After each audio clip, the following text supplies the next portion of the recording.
émission, c'est votre histoire. Nous allons parler aujourd'hui du comportement sexuel chez l'enfant. La sexualité chez l'enfant s'inscrit dans un processus normal du développement psychomoteur et sexuel chez l'être humain. Pour étayer cela, nous avons pour invité Pierre Clavillier, psychanalyste et biographe. Bonjour. Bonjour. Il est aussi secrétaire général de l'Association des psychanalystes européens qui regroupe un collège des psychanalystes en France, entre autres en Italie. Entre autres, oui. Il écrit de nombreux articles dans des revues professionnelles et dirige actuellement un ouvrage collectif sur la sexualité de l'enfant.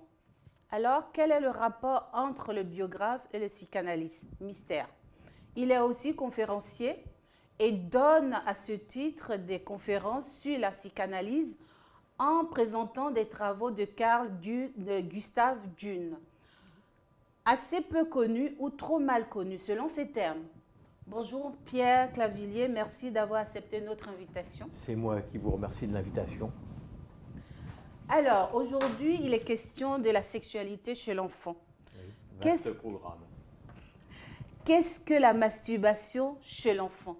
C'est un des comportements de la sexualité, chez l'enfant comme chez l'adulte, où l'enfant va s'auto-stimuler ses parties intimes.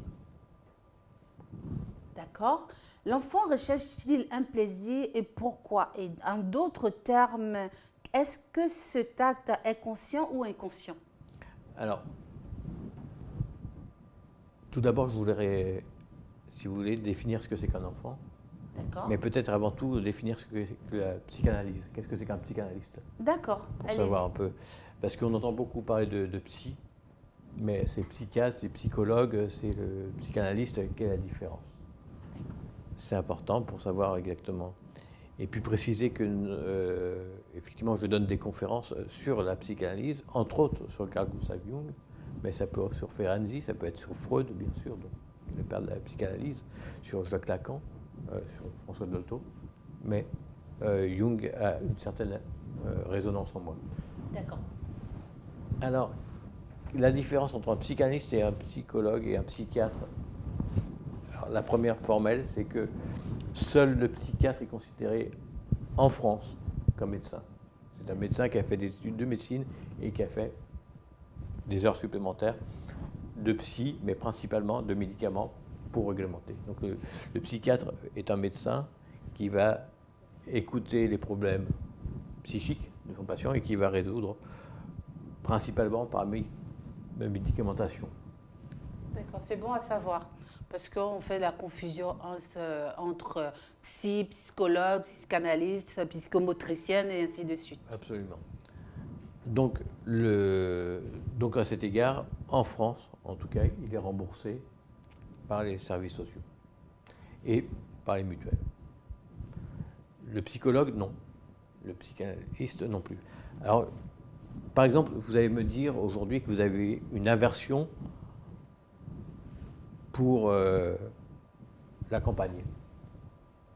Là? La campagne. D'accord. Vous êtes une citadine, vous détestez la campagne. D'accord. Vous allez dire ça au psychiatre. Le psychiatre va dire c'est pas grave, tu vas prendre ces pilules, mais régulièrement, hein. Et quand on n'a pas, tu reviendras me voir, et je te represcrirai, et tout ira bien.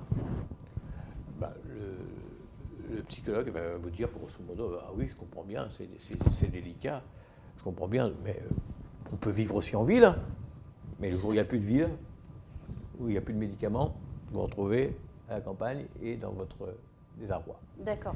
Le psychanalyste va essayer de comprendre pourquoi. Et du coup, Notamment vous. à travers la discussion. Notamment vous. Notamment moi. D'accord. À travers la discussion, on va essayer de comprendre quel genre de malaise vous avez, à quoi ça peut être associé et pourquoi c'est associé à ces choses-là. Donc ça va vous désamorcer et vous n'aurez pas besoin ni des médicaments, ni d'éviter la campagne. Pour aller à la campagne, vous irez en pleine conscience dans la campagne, sans avoir d'allergie à la campagne, parce que vous aurez rendu compte que ce n'est pas la campagne qui vous gêne, c'est autre chose. D'accord. Ceci dit, Le comportement masturbatoire de l'enfant ou la sexualité, on va ainsi dire, est-elle différente de celle des adultes? Oui, alors je voulais définir aussi ce qu'était qu'un enfant. D'accord, allez-y. Alors, on va définir dans la discussion, si vous voulez bien, l'enfant. L'enfant, c'est celui qui n'est pas pubère, il n'y a pas de sexualité exprimée pour la reproduction. D'accord. Tout le reste, il y a ado et adulte. Adolescent, c'est celui qui commence à avoir sa puberté et qui commence à avoir, pour les filles, leurs règles, D'accord. et pour les garçons, l'éjaculation. D'accord. Donc on va bien différencier. Qu'est-ce que c'est que la masturbation de l'enfant, finalement, caractéristique de l'enfant, et celle de pubère, qu'il soit adolescent ou adulte. Voilà. L'enfant, qu'est-ce que c'est? Et la masturbation, ce que c'est? Le mot masturbation, c'est solliciter de la main, manu, hein, Manipuler, manu. oui, la manucure, manipuler la main. Hein. Et ça, c'est pas écrit dans les manuels, mais bon, un petit jeu de mots. C'est bon à savoir. Voilà, la manipulation, c'est solliciter finalement l'organe génital, que ce soit le clitoris de la jeune fille ou son vagin, ou le pénis du garçon, de la main. C'est ça, la masturbation. Après, il y a d'autres façons de solliciter. De quelle manière? Les frottements. D'accord. Le frottement, le petit garçon va se frotter par terre, la petite fille va prendre un coussin, va se serrer les jambes, et elle va réveiller quelque part un plaisir, oui, un plaisir. Comme l'adulte. La seule différence, ou l'adulte, ou le pubère, du moins. La seule différence, c'est que ce n'est pas les mêmes raisons et que ce n'est pas les mêmes conséquences. Qu'est-ce qui peut amener un enfant, dès la naissance jusqu'à l'âge, je ne sais pas, 4 ans, 6 ans, 5 ans, à se toucher? Parce qu'on ne va pas parler de masturbation, c'est ça? On va parler de masturbation, c'est très précis. Alors, je vais peut-être vous surprendre, Oui. mais on a trouvé dans des échographies, donc intra-utérins, des gestes masturbatoires du fœtus. Ah bon? Pendant que l'enfant est dans le ventre, Absolument. il peut se toucher? On a surpris ces comportements. Ce qui veut bien nous dire tout de suite que c'est naturel et pas culturel. D'accord. Naturel s'oppose à culturel, dans le sens que culturel, c'est ce qui vient du fait que nous sommes des humanoïdes. D'accord. Et que nous avons fabriqué une société. Tout ce qui est de société culturelle, c'est aussi bien, effectivement, ce qu'on imagine dans le mot culture, c'est les musées, le théâtre, comme ça, mais c'est aussi bien la façon dont on prépare un plat, dont on prépare un mariage. Tout ça, c'est culturel. Oui, bien sûr. C'est sociologique, mais c'est culturel. Bien sûr. Donc, la culture, c'est dans tout ce qui est, évidemment, le façonnement de l'être humain qui le différencie de l'animal. Mais là, en l'occurrence, quand il est encore dans le ventre de sa mère, il est encore animal. D'accord, il est à l'état sauvage, on va dire. Il est à l'état sauvage. On va revenir sur cet état sauvage, absolument très important. Parce que justement, l'enfant, quand il arrive au monde, il est le même enfant qui arrivait il y a 8 millions d'années quand il arrivait au monde. Mais il y a 8 millions d'années, il avait un monde qui était très austère et très hostile contre lui. Donc il avait plein d'agissements qui vont dans tous les sens. Est-ce que qui va le canaliser finalement, ce sont les adultes qui vont l'encadrer, ou les plus grands, qui vont l'éduquer, qui vont le mettre sur la voie, éduquer, D'accord. qui vont le mettre sur la voie et qui vont lui permettre de canaliser toutes ces choses, ces pulsions qu'il a, dont la masturbation, et qui étaient là pour affronter ce monde hostile, et qui n'ont pas lieu d'être aujourd'hui, quelle que soit la société. En fait, il y a une question aussi qui me brûle les lèvres. Je vous ai demandé pourquoi à la naissance, mais j'ai une question qui m'amène à vous demander, l'enfant stimule ses organes génitaux, pour quelle raison? Parce qu'il les a déjà vus ou il a vu quelqu'un les faire, mais lorsqu'on parle de la naissance ou de l'enfant, l'embryon même dans le ventre qui se touche déjà, c'est un peu... je me dis, il n'y a pas lieu de poser cette question. Ben, disons que l'enfant, quand il est sorti du ventre de sa mère, il ne va pas forcément se toucher tout de suite dans le sens sexuel. Il va y avoir une étape importante. On va essayer aussi de définir, après cette réponse, je vais vous définir, tel que Freud le définit, les différents stades par rapport. Parce que c'est Freud, bien que je ne sois pas freudien à 100%, moi je suis... un tout petit peu. Freud, c'est quand même l'inventeur de la psychanalyse, donc tous les psychanalystes sont freudiens dans ces cas-là. Mais parce que la méthodologie, la méthode que Freud a mis au point, qui donne dans ce formidable texte qui s'appelle Les 5 leçons de la psychanalyse, hein, où il explique bien comment ça, quelques hypothèses sur comment faire, ça, on va tous le garder. Cela dit, le divan n'existe pratiquement plus dans ma pratique personnelle. Mais il existe. Il peut y avoir des besoins. Le divan était très, très, très approprié quand on ne pouvait pas parler de sexualité, justement, en regardant son médecin, même si on est psychanalyste, c'est pas médecin, mais on est médecin de l'âme, de fait, dans les yeux. Donc on ne pouvait pas lui parler de sexualité en se retournant de l'autre côté, on pouvait lui parler de ce qu'on avait besoin comme sexualité, sans le regarder très lâchement. Maintenant, dans nos sociétés, en France en tout cas, hein, on peut parler de sexualité, les yeux dans les yeux, sans avoir forcément à avoir une certaine honte en parlant de la chose sexuelle. Revenons. Donc je ne suis pas que freudien, mais Freud a déterminé ce que c'était que la sexualité. Voilà. La sexualité, alors je ne me rappelle plus ce que je disais tout à l'heure, mais ça va revenir. S'il ne revient pas, j'en parlerai à mon psy. C'est très bien. En effet, je vous disais que vous me parliez de l'enfant qui est dans le ventre et qui se touchait déjà. Oui, donc, j'en étais au stade. Je devrais proscrire la question de dire est-ce que c'est parce que l'enfant l'a vu au préalable faire qu'il en pratique? Oui. Voilà. Bon, alors oui, donc l'enfant, je vous disais, quand il naît, il va avoir une première étape. Pendant les premiers mois, je ne sais pas si vous avez eu des bébés sous vos yeux. Je vous en félicite et je félicite surtout les enfants d'être nés. C'est gentil, merci. Donc, coucou au bébé, comme on dit. Quand l'enfant naît, les 9 premiers mois, grosso modo, qui suivent la naissance, il est très calme. Il ne va pas brailler. Il va vous réclamer, mais pas très dans la panique. Parce que il va être persuadé qu'il est un morceau de sa mère. Donc il est très très calme. Il est rassuré en fait. Il n'est même pas rassuré parce qu'il n'a pas d'inquiétude. Rassuré, ça voudrait dire qu'il a une inquiétude avant. Mais il n'est pas rassuré. Mais puisque le morceau à quoi il fait référence est là, donc il n'est pas inquiet. Oui, il n'est pas inquiet. Il sait que de toute façon, il ne pourra pas mourir de faim, parce que c'est ça, évidemment, la base des choses, c'est mourir de faim. Puisque sa mère est là, il ne pourra pas mourir, puisque sa mère elle va pas mourir, sa mère. Donc il ne va pas mourir. Bon. Donc il est c'est qu'après que ça commence à se compliquer. C'est quand il a le stade du miroir, c'est quand il va voir qu'il est une personne, qu'il est autonome, et il va en même temps, simultanément, se rendre compte qu'il n'est pas mature. C'est-à-dire que il va voir, alors c'est très amusant, il va être fasciné évidemment par son image et par sa mère.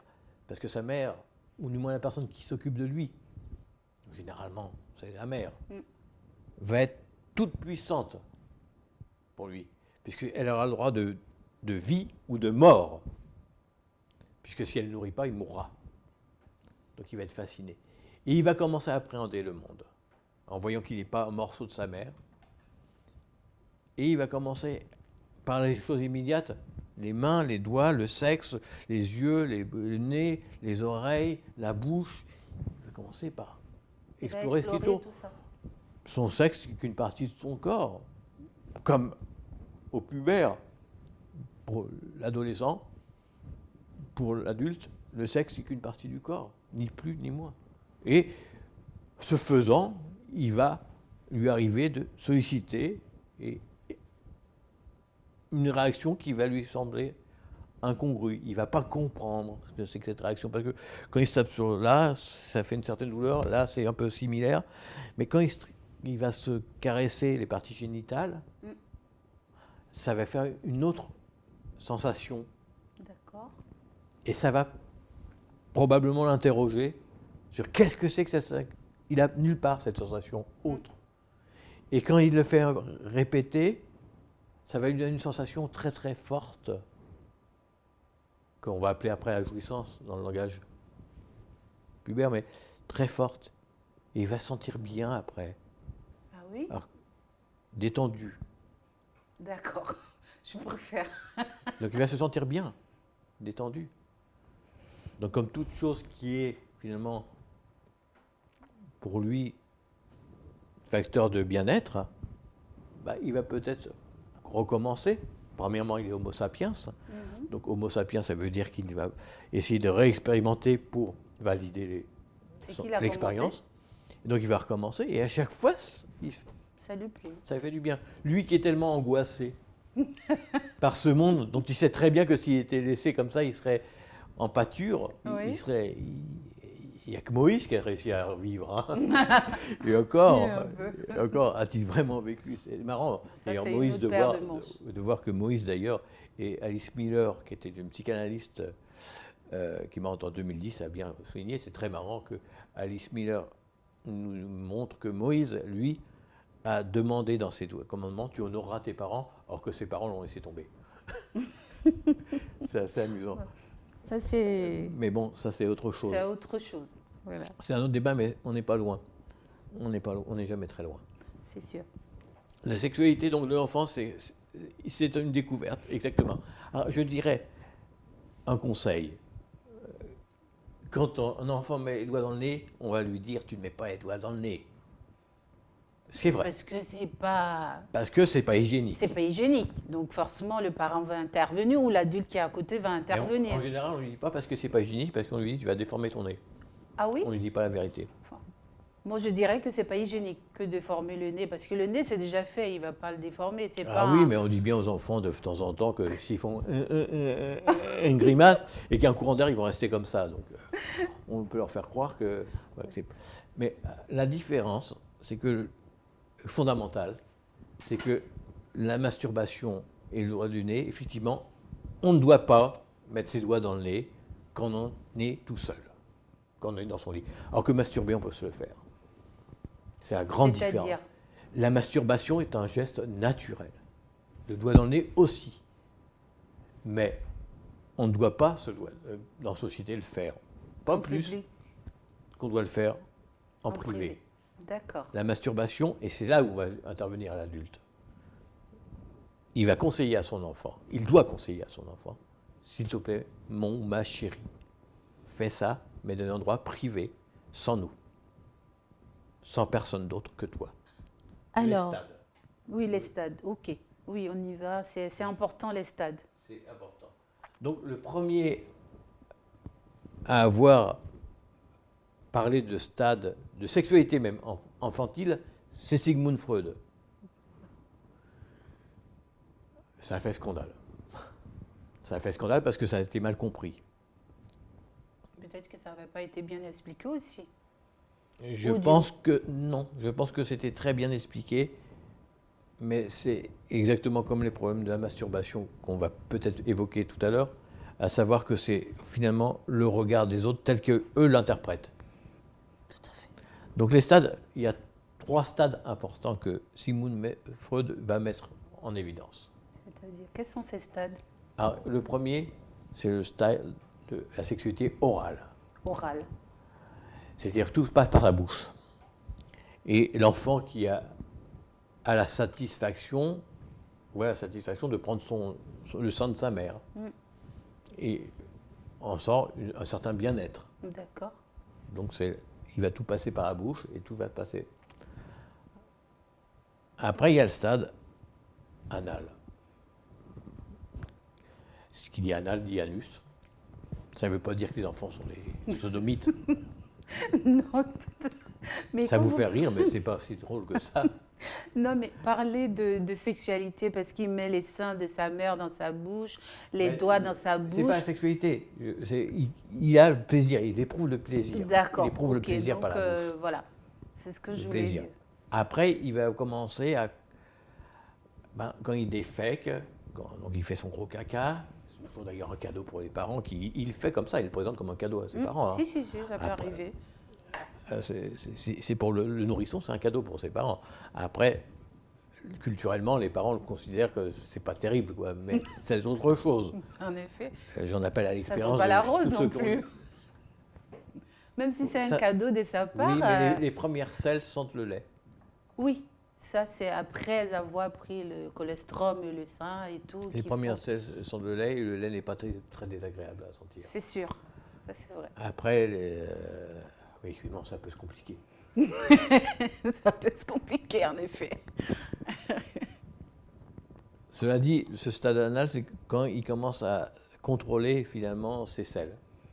Et évidemment, arriver à la propreté. Et là, il y a toute une Contrôler son sphincter, Donc, c'est ça? Oui, entre autres, oui. Entre autres. Et là, il se rend compte qu'il y a quelque chose qui se joue à ce niveau-là aussi. Voilà, il se rend compte. Enfin, il y a un stade diphallique qui est, alors, c'est que nous présente Freud, hein, qui est le moment où le petit garçon est persuadé que son sexe va tomber et qu'il y a des boutons. Voilà, et que, il va falloir le rassurer. Hein, et que la petite fille est persuadée qu'elle est amputée par rapport. Il manque quelque pareil. chose? Il manque quelque chose. D'accord. Il manque d'autant plus quelque chose que, et ça c'est pas Freud qui le dit, c'est moi qui le dis, que si elle se rappelle inconsciemment ou qu'elle a vu sa maman, il manque aussi les seins qu'elle a perdus. Je dis bien qu'elle a perdu puisque la petite fille quand elle naît a de la poitrine, puisqu'elle a tous les hormones féminins de sa mère. C'est sa mère. Donc, ça c'est. Et après arrive le fameux complexe d'Oedipe, Complexe dont d'Oedipe. nous pourrions parler, mais ce n'est pas forcément l'instant d'en parler. Non. Mais ça appartient, voilà, où l'enfant va désirer l'adulte qui l'accompagne, du sexe opposé, ou du même sexe. Oh. Et après, il y a la latence. L'état de latence, c'est où ce désir qui a été castré d'une façon symbolique, on lui a dit non, tu ne toucheras pas à ta mère, tu ne toucheras pas à ton père, c'est pas possible. Il va, sa sexualité, il va l'emmagasiner, il va la garder pour lui, avec des gestes masturbatoires, mais il ne va pas y avoir de désir. De toute façon, combien il en aurait, il ne pourrait pas se reproduire. Mais ça va entrer dans ce qu'on appelle les grandes éducations. Entre autres cognitives, qu'on va apprendre à lire, à écrire, à vivre en société. C'est très bien, vous nous avez un peu appris ce qui est le comportement Eh bien, sexuel. donc, au revoir, c'est fini. Non.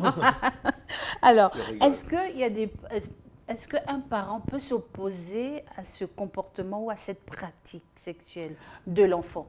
Alors, il peut s'opposer, de fait, il peut s'opposer. Est-ce que c'est souhaitable? Ça, c'est autre chose. Mais il peut s'opposer. Personne ne peut interdire à un père, à une mère, ou à un tonton, une tata, ou un adulte d'éduquer l'enfant comme il le veut. Donc moi, je n'ai pas à dire, il ne peut. Maintenant, je peux vous dire, c'est pas souhaitable. D'accord. Si c'est ça la réponse que vous attendez, souhaitable ou pas souhaitable, voilà. Comment peut-il posséder alors en ce moment? Simplement en se rappelant quel enfant il a été. Qu'il a été enfant. Lui, Il a été enfant et que probablement lui aussi est passé par ce stade-là, et que lui, s'il a été brimé, il a été forcément très chagrin d'avoir été brimé, et que pourquoi il ferait la peine à cet enfant, alors que lui-même était un enfant qui a été blessé. Là où c'est dangereux, effectivement, si on le brime, si on lui dit « c'est pas bien », on le regarde dans les yeux, « c'est pas bien ce que tu fais », mais retournons d'être hypocrite, on l'a fait nous aussi. Et on le fait encore adulte. Est-ce que le parent ou la tata ou le tonton, j'en passe d'autres, est-ce qu'ils sont conscients de ce acte qu'ils ont pratiqué au préalable? C'est loin derrière eux. Parce que vous en rappelez pas? Oh, sûrement pas. Non, je sais pas. Ah ben, faut aller voir votre psy. Hein. Non, bien sûr que c'est surtout culturel. Et là où c'est dangereux, c'est qu'on va lui dire que c'est pas bien, que ça ne se fait pas, alors que ça ne se fait pas en public, c'est pas pareil. Mais ça ne se fait pas, et donc il va considérer que la chose est qui est naturelle, est une chose. Parce que pour le crotte de nez, c'est vrai qu'on a des mouchoirs. On a d'autres façons, on a de l'eau, on peut se le moucher avec de l'eau. Voilà, mais pour avoir une éjaculation quand on sera plus grand, quand on est un garçon, ou avoir une jouissance vaginale, il n'y a pas d'autre solution que de se masturber quand on est tout seul. D'accord. Nous sommes d'accord? Donc, là où c'est dangereux, c'est si on lui dit que c'est pas bien, il risque de refouler et créer des névroses. D'accord. Jusqu'à ce point? Ah, complètement. C'est une conséquence, ça veut C'est dire. une conséquence. Qu'est-ce que c'est qu'un refoulement?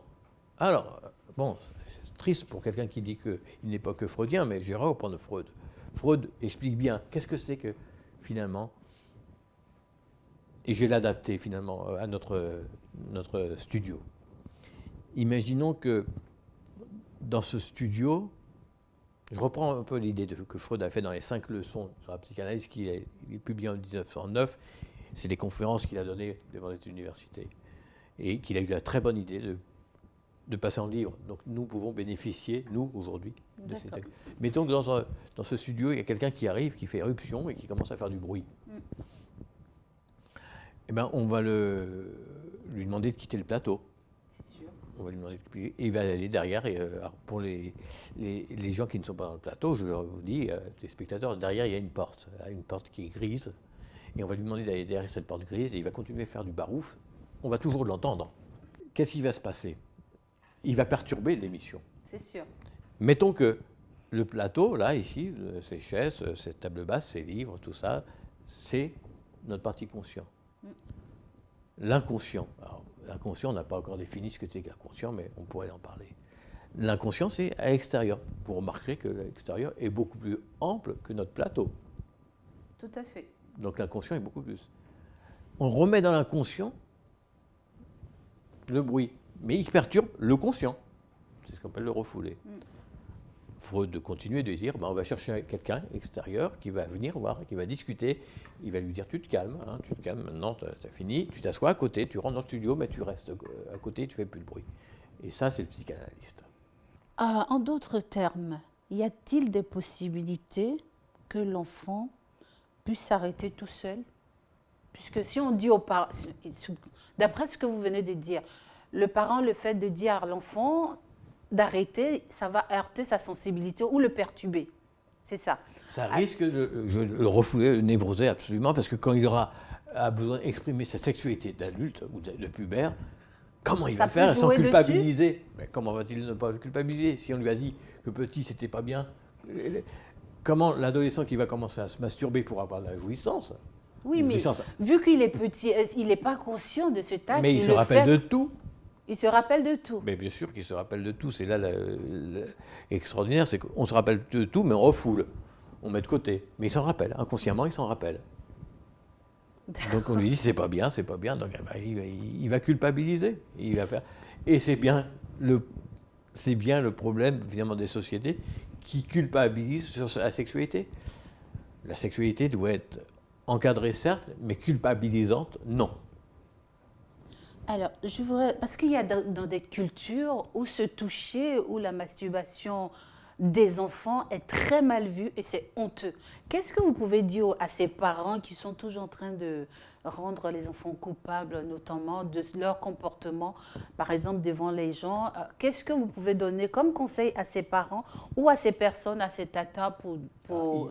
Il m'arrive régulièrement d'avoir effectivement, à Hermont, quand je reçois, des gens qui sont dans la dénonciation culpable de la pratique de leur enfant. D'abord, je vais essayer de comprendre pourquoi cet adulte va dire à cet enfant c'est mal. Mais oui, vous le dites parce que vous y connaissez quelque chose, mais le parent étant lambda... mais le parent, il n'y a pas de personne lambda, chaque personne est une mine d'or. D'accord. Bon. C'est sûr, mais bon, alors, vous y connaissez. La première chose, c'est d'abord que cette personne essaie de comprendre pourquoi c'est mal. Pourquoi veut-elle dire que c'est mal? Après qu'elle dissocie ce geste érotique de son enfant du sien. Ce n'est pas la même chose. Pourquoi il va venir à se caresser? Il a des choses intérieures qui font qu'il se caresse, l'enfant. Mais ce n'est pas la même chose que de voir une image érotique ou pornographique pour le pubère qui va l'exciter et qui va lui donner le désir de consommer. L'enfant, il ne va pas chercher à consommer.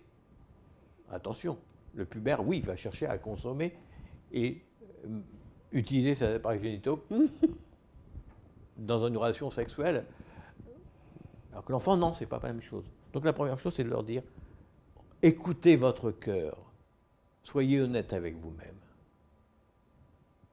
Ça serait un peu dur pour un parent de dire ça à son enfant. Que le parent se dise ça, l'adulte accompagnant se dise, écoute ton cœur, sois honnête avec toi-même. Le Christ, nous dit-on, aurait, au moment où Marie-Madeleine a été lapidée, aurait tracé de son doigt sur le sable que celui qui n'avait jamais péché lui jette la première pierre. Que celui qui ne s'est jamais masturbé, c'est Pierre qui dit ça, lui jette la première pierre. Et vous verrez qu'il n'y aura pas beaucoup de lapidés. D'accord. Donc je dirais, écoutez, soyez bienveillants et surtout expliquez-lui à cet enfant, mon chéri, ce que tu fais, c'est bon, c'est le début de faire un bébé. C'est presque comme ça qu'on fait un bébé. Vous avez vu comment c'est fort, comment c'est bon, mais ça ne se fait pas ici. Ça se fait dans ton intimité, dans ton coin reculé où tu dors, s'il n'y a personne, s'il te plaît. Parce que ça peut gêner les gens de te voir faire ça. Et c'est pas que ça peut, c'est que ça les gêne. Donc il n'est pas propice de les faire en public. C'est surtout ça qu'il faut lui dire. D'accord. Par contre, il faut le fait de lui dire que c'est comme ça qu'on fait, que ça fait beaucoup de plaisir, et que c'est comme ça que finalement il va y avoir pour faire un bébé, c'est bien parce qu'il se rend compte qu'il a été fait, lui, il est bébé. Lui, il a été fait dans du plaisir. Donc c'est drôlement valorisant à ses yeux de savoir qu'il a été fait par quelque chose qui est aussi plaisant que ça. Est-ce que vous pensez qu'un parent qui est dans le fin fond de sa cambrousse quelque part pourra accepter ce que vous êtes en train de dire? S'il ne veut pas, il y a des spécialistes en dispensaire comme en privé ou en hôpitaux qui s'appellent les psychanalystes. Nous sommes là pour ça aussi, pour pouvoir servir les médiateurs entre le parent qui est un peu maladroit sur le sujet ou très maladroit ou qui ne veut pas en parler et l'enfant. Ça m'arrive de pouvoir rencontrer des enfants et leur expliquer, tu sais, hein, fais-le, continue à le faire, pas devant tout le monde. Parce que tout le monde le fait, même les parents. Tes parents, là, ils sont là, ils le font, mais tu les as jamais vus, parce que justement, ils le font en cachette. Ça va être marrant pour les parents qui ne sont pas cultivés, qui ne sont pas instruits dans ce domaine. Ils vont trouver ça dur. Pourtant, on parle de quelque chose qui n'est pas culturel, mais qui est naturel. Oui, c'est naturel, certes. Mais est-ce que ces personnes savent que c'est naturel quand on est grand? Pour eux, c'est naturel. Lorsqu'on grandit, ça peut se pratiquer. Mais en tant qu'enfant, ça serait compliqué pour les parents. C'est pour ça que je vais vous demander... C'est ça, c'est qui est intéressant. En fait, ça renvoie à quoi aux parents? Et en l'occurrence, moi, ce qui m'intéresserait, c'est effectivement de discuter et d'avoir éventuellement une analyse, une psychanalyse avec les parents. Parce que si ça pose problème aux parents, c'est qu'ils ont un problème avec leur sexualité. Donc, avec la sexualité, ça fait partie de l'identité. Certainement, mais ce n'est pas parce qu'ils ont forcément un problème, mais c'est une question de culture aussi. Parce que je peux vous dire qu'en Afrique... Mais la culture, alors, l'ethno... Je veux parler de l'Afrique. C'est vrai que j'ai une double culture aujourd'hui. Je comprends personnellement qu'un enfant qui se touche, ce n'est pas méchant, c'est naturel. Ça y va d'un processus normal. Mais dire ça à ma grand-mère ou à mon grand-père ou à mon oncle qui est dans sa brousse, dire qu'un enfant qui se touche, ses parties génitales, c'est normal, il doit le faire pour comprendre plus tard son comportement ou sa sexualité adulte. Ben, il va me dire, il y a un problème quelque part. C'est que moi, on va peut-être vous traiter de pervers. Voilà. On va traiter de pervers. Il faut me dire...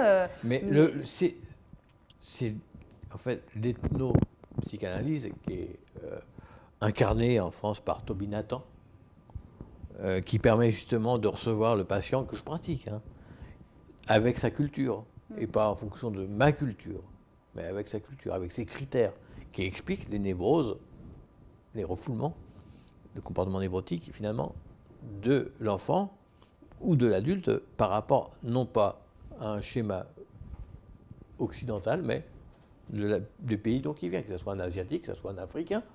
Et encore, quand je dis africain, c'est tellement vaste. On n'est pas le même au Mozambique qu'en Afrique centrale, ou enfin Burkina Faso. Les cultures se touchent un peu quand même, parce que l'Africain, il est très prude. Très prude. Mais alors ça, c'est l'inconscient collectif. On va parler de l'inconscient collectif peut-être tout à l'heure, cher à Carl Gustav Jung. Oui. Et je peux voir le livre, s'il vous plaît, pour le présenter aux téléspectateurs On va prendre 2 livres de Carl Gustav Jung, qui est celui-là. Ça, c'est le livre de Carl Gustav Jung. Alors ça, ce livre-là, c'est Carl Gustav Jung, c'est l'inventeur de ce concept qui est, entre autres, inventeur de l'inconscient collectif. C'est lui qui a découvert que dans l'humanité, nous avions des traces dans notre mentalité, qu'on appelle la psyché, que lui appelle l'âme, qui nous appartiennent à tous. D'accord. Est-ce qu'il a une autre œuvre qu'il a faite Ah oui, il n'y a pas qu'une autre œuvre. Non, là, sur la table, je ne veux pas dire dans... Oui, l'âme et la vie, qui est un superbe... Donc, il y a aussi L'âme et la vie de Carl Gustav Jung. Voilà. Alors ça, c'était un texte où il y a une phrase qui est intéressante. C'est quoi la phrase ? La phrase est super parce que souvent, quand les gens viennent voir un psychanalyste, ils ne sont pas bien dans la tête, mais ils ne sont pas bien dans le corps. D'accord. Et lui, il parle de la psyché, il parle de l'âme, c'est la même chose, c'est-à-dire que c'est la partie consciente, de ce que vous pouvez savoir, que vous avez dans votre tête, et inconsciente que vous ne savez pas, mais qui apparaît dans vos rêves, qui apparaît dans votre... quand vous dites un mot pour un autre, un lapsus, quand vous souhaitez absolument aller au théâtre parce que vous avez une pièce, vous savez, vous allez prendre votre pied, vous arrivez, et là on vous dit « Madame, c'est demain ». C'est un acte manqué. Ou inversement, vous ne voulez absolument pas aller voir le concert, et quand vous arrivez, on vous dit « Madame, c'était hier ». Oula. Voilà, ça, c'est l'inconscient qui a été plus fort que vous et qui vous a donné un message. Ou quand vous allez, on va dire, mais tu ris pour rien, ma pauvre, t'es folle. Non, il y a quelque chose qui vous a rappelé dans votre inconscient parce que de votre conscient, on n'a vu qu'une toute petite partie de la globalité. Mais l'inconscient a vu la totalité. Donc ça, c'est ça. Ou bien, vous avez pleuré pour rien. Non, c'est jamais pour rien. Donc, les gens qui viennent voir un psychanalyste, en général, ont un dysfonctionnement psychique, c'est rarement pour faire de la philosophie. Ça peut arriver. Mais ne nous l'aurons pas, c'est rarement pour faire de la philosophie, c'est surtout parce qu'on sent mal. Et généralement, j'ai du mal à dormir, parce que l'inconscient, c'est son lieu de prédilection, c'est le sommeil. Et j'ai mal un peu partout. Alors donc, il parle de psyché pour parler des deux. Et il dit, lorsque la psyché ne fonctionne pas comme il faudrait, le corps peut en subir de grands dommages. Et inversement, une souffrance physique peut entraîner celle de l'âme, car âme et corps ne sont pas séparés, ils sont une seule et même vie.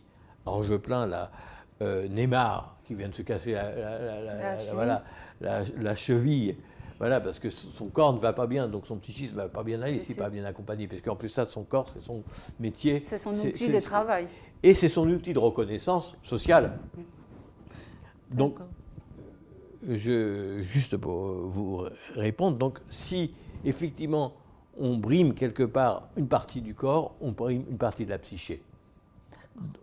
Donc psyché, ça veut dire l'âme aussi, c'est ça ? On peut l'appeler l'âme, mais pas dans Carl Gustav Jung. C'est deux en un en fait. Mais pas dans le sens religieux. Oui, d'accord, on est d'accord. Comment pouvez-vous rassurer ces parents qui sont en souffrance ? Je reviens encore dessus, j'insiste.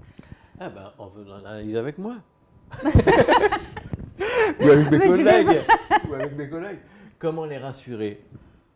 Ça dépend de quel est le point de souffrance, mais leur expliquer que la chose est naturelle, que c'est tellement naturel que c'est effectivement le stimuli qui peut peut-être arriver pour avoir du désir pour l'autre partenaire avec qui on va s'accoupler, avec qui on va avoir un rapport sexuel.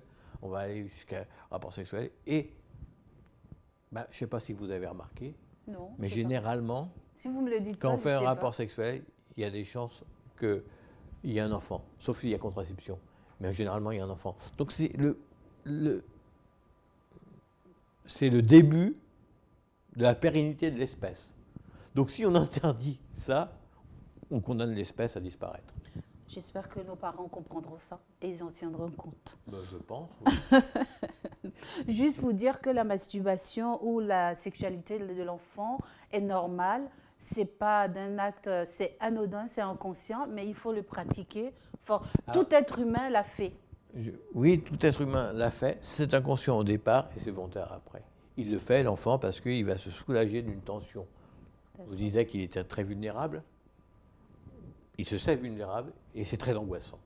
Par contre, ça va soulager. Exactement comme l'adulte plus tard, ça va soulager. Là où c'est dangereux, là, c'est la pédophilie. Oui. Vous m'avez enlevé le mot de la bouche. Je voulais poser la question. C'est pas grave. Je voulais poser la question. Compte tenu de ces comportements, les parents peuvent aussi penser que l'enfant a été victime des attouchements, d'où du coup on l'arrête de faire ça. Ah, pour vous, c'est naturel, enfin pour tous, pour vous, parce que moi je ne suis pas vous, et vous n'êtes pas les autres, donc du coup, ni moi. Donc du coup on se dit, ah zut, mais c'est pas vrai, mais l'enfant se touche, c'est pas compréhensible, je ne comprends pas, pourtant c'est naturel. C'est naturel. Alors, un enfant qui a été victime d'attouchement, en général, il est traumatisé, généralement. Oui. J'en ai beaucoup dans ma pratique, mais qui sont devenus adultes. Et je peux vous dire qu'effectivement, ça a secoué leur vie d'adulte. Ça a pu avoir des impacts sur leur vie sexuelle adulte. D'accord. D'ailleurs, dans la biographie de Frida Kahlo que j'ai écrite, qui n'est pas là, je pense que Frida Kahlo a été victime d'inceste. Et ça explique pourquoi, dans sa vie d'adulte, elle a pu se donner à beaucoup d'hommes et beaucoup de femmes sans aucun problème. Pour ceux qui nous écoutent, l'inceste, ça c'est quoi? L'inceste, c'est le désir exprimé et vécu d'un membre de la famille sur un enfant. C'est une sorte de pédophilie. D'accord. C'est une sorte de la pédophilie. Alors mais un enfant qui masturbe n'est pas forcément un enfant victime d'un pédophile. Heureusement, sinon on serait tous des victimes de pédophilie. En effet. Donc, c'est pas là-dessus qu'on va pouvoir diagnostiquer si un enfant a été victime d'un pédophile ou non. On va s'en rendre compte parce qu'il va avoir un enfant qui était très joyeux va devenir triste. D'accord. Il va avoir un comportement qui va différer de celui qu'il avait avant d'être victime de ce pédophile. Là, on va se rendre compte. Là, on va être alarmé parce qu'il y avait des mots qui vont plus savoir revenir. Il va avoir des pleurs plus régulièrement. Il va avoir un comportement de plus en retrait, plus proche de sa mère, si sa mère n'est pas la personne qui l'a heurté la sensibilité. Qui l'a violenté. Violenté. N'ayons pas peur du mal. Parce qu'il existe aussi des pédophilies. On en parle très, très, très peu, mais il y a des incestes maternels. La mère a un rapport très érotique avec son enfant. Très érotique. Et il en faut très peu pour passer de l'autre côté. Il en faut très peu. La mère a un certain plaisir quand il prend le sein. Généralement, c'est un peu de plaisir. C'est rarissime que la mère soit dans la douleur quand elle donne le sein. C'est un plaisir, mais autre. Et on est juste à la limite. Quand elle le change, parce que malheureusement, aujourd'hui, il y a beaucoup plus de mères qui changent que le père, mais quand on change son enfant, quand on le masse, quand on le baigne, on est face à un enfant qui est dans un corps nu. Il pourrait très bien se passer des choses s'il n'y avait pas le contrôle, s'il n'y avait pas la culture. Voilà. Mais il arrive, il y a des déviations. Mais on n'en parle pas parce que c'est encore tabou. Une mère incestueuse, c'est horrible. Mais un père incestueux, ou un oncle incestueux, un grand-père incestueux, une grand-mère incestueuse, c'est tout aussi horrible. C'est tout aussi horrible qu'une mère. Mais disons que la mère, elle est là en principe, biologiquement, pour protéger, pour mettre au monde. Et culturellement, on lui donne le rôle de protection. Culturellement. Mais en fait, et culturellement, on dit au père qu'il faut qu'il protège, c'est le chasseur. Hein. Le père, c'est le chasseur qui part à la chasse, et la mère qui reste au foyer pour couper du bébé. Mais il protège parce que c'est lui qui ramène le gibier, c'est lui qui ramène le nécessaire pour vivre. Donc chacun a sa protection. Mais ça, c'est il y a longtemps. Hein. Je parle d'un temps que Freud n'existait pas encore. D'accord. Est-ce que vous avez d'autres œuvres dont vous voulez parler maintenant à l'écran pour les personnes qui voudraient bien vous lire ou lire les œuvres de Freud? Alors de Freud, faut lire forcément l'interprétation des rêves qui est finalement... Vous l'avez pas là? Non, je ne l'ai pas là, puisqu'il faut le lire. Donc il est en lecture. C'est sûr. Mais bon, je comptais le L'interprétation des montrer règles. pour que... L'interprétation, c'est en 1900, c'est le fondement de la psychanalyse, quoi. Il va interpréter certains de ses rêves et il va décortiquer comment faire. Mais 5 leçons sont aussi intéressantes pour savoir comment ça fonctionne. Ben, pour Carl Gustav Jung, oui, ma vie, lire ma vie, ça se lit comme c'est pas ses mémoires, c'est un livre dicté, donc c'est pas le meilleur de ses livres parce que on sent que c'est pas lui qui l'a écrit, mais c'était dicté. Il y a de temps en temps des passages où on retrouve sa plume, mais c'est extraordinaire. Où il explique par exemple une scène incroyable. Quand il a 11 ans, il rêve qu'il voit, il a beaucoup de mal à l'admettre, mais il voit Dieu en train de déféquer sur une église. Excusez-moi. Non, mais je vous en prie, Carl Gustav Jung serait très content de vous entendre rire probablement. Mais non. Bon, mais voilà. enfin, donc, ça c'est une autre paire de manches qui n'a rien à voir avec cette émission. Et dans le début, oui. Dans le début de l'émission, vous allez me poser la question, le mystère entre le biographe et le psychanalyste. Oui, tout à fait. Bon. Alors, la biographie, voilà, vous avez une que j'ai écrite. D'accord. Qui est la dernière que j'ai écrite sur Jean Jaurès. Ça, c'est l'œuvre de Pierre Clavillier, Jean Jaurès, l'éveilleur des consciences. Voilà. D'accord. Le psychanalyste aussi est un éveilleur de conscience, voyez-vous. Tout voilà, à fait. Je n'avais pas préparé le coup. Mais c'est ce que je remarque. Le fait d'éveiller les parents aussi de la voilà. conscience, de prendre conscience. Mais pas que les parents. tous. Ce qu'on appelle l'analysant, c'est celui qui en analyse en psychothérapie. Toute la forme de psychothérapie, il est analysant. Le réveiller à sa propre conscience et à son inconscient. Alors, quelle est la différence entre un psychanalyste et un biographe? Il n'y en a aucune, sauf qu'ils n'ont pas le même... Vous avez le temps de joindre l'utile à l'agréable? Ou l'agréable à l'utile, si ou l'utile à l'utile, ou l'agréable à l'agréable. Bon, je pense voilà. que plutôt c'est la version l'agréable. Ça dépend de comment on le prend. La psychanalyse prend beaucoup de temps. La gestion des psychanalystes européens, donc l'association des psychanalystes européens, prend aussi du temps. D'accord. Mais bon, la biographie... Vous y trouvez un plaisir aussi de... Pas masturbatoire, tout de suite, je vais le retenir. Peut-être intellectuellement, oui, bien sûr, j'y trouve un plaisir. C'est sûr, c'est pas... C'est évident. Est-ce que j'ai pas l'air épanoui, hein? Dans ce profil-là, c'est quelle caméra? Dites-moi. Non, c'est vrai, nous, on est privilégiés. Vous faites aussi la comédie ou c'est une de vos passions? Parce que là, vous le faites très bien. Non, mais s'il y a un producteur qui m'écoute, bonjour le producteur. Alors Là, la chose, c'est qu'on va chercher dans une biographie le passé pour parler du présent. Chez le psychanalyste, on va chercher dans le passé du patient ce qui explique son présent. Qu'est-ce que c'est qu'un psychanalyste? Je vais terminer par ça, si vous voulez bien, puisque je crois que l'émission se termine. Oui, malheureusement. J'avais pris plaisir à rester avec vous, mais là... On n'a pas vu le temps de tourner, c'est connu. Regardez, la montre n'existe plus. Ou on me l'a chouré dans le taxi qui m'a fait venir. Le temps commence à nous impartir, alors on va essayer d'écourter. Qu'est-ce que c'est le psychanalyse? Vous arrivez en psychanalyse parce que vous avez un problème. Et on va mener l'enquête, le psychanalyste, avec le patient, de comment est arrivé ce problème. Dans un roman policier, on sait qu'il y a un crime qui s'est passé, qu'il y a un meurtre, ou qu'il y a un hold-up qui s'est passé, quelque chose qui s'est passé, et on va, tout au long du truc, monter l'enquête pour savoir qui est le criminel. Et bien, le psychanalyste, c'est ça. Il va chercher quels sont les facteurs qui ont amené à ce mal-être qui fait que le patient est arrivé un jour, et à demander.